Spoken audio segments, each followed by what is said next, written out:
طب احنا نستعين على قضاء حوائجنا بالكتمان، ولا فأما بنعمة ربنا فحدث يعني؟ انا مش عارفة اعمل ايه. بنلصمها من هنا بتضرب من هنا، بنلصمها من هنا بتضرب من هنا. فوالله ما عارفة يعني، هل نتخابس في ظل الظروف اللي احنا فيها، بما ان الناس بقت وحشة بطريقة مفزعة، ولا نبقى بطبيعتنا بنتكلم وكويسين وما نبقاش خبثاء؟ ما هو في فرق بين انك تبقى خبيث، وفي فرق بين انك تبقى عندك برايفسي او عندك خصوصية. فالحياة up and down وكل حاجة، ولكن كده كفاية. مش عارفة يعني، كل واحد يخليه في ورقته، في حاله، في حياته. نبقى أحسن ونبقى طبيعيين بدل ما نتخابس ونخبي وكده. فمش عارفة بصراحة، انتوا ايه رأيكم؟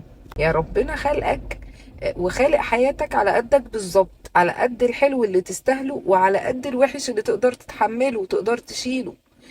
فاوعى تفتكر ان حياة غيرك مريحة، لا، ده هو في تفاصيل موجعة، هو ربنا العالم هو عايشها ازاي وممشيها ازاي ومنظمها ازاي.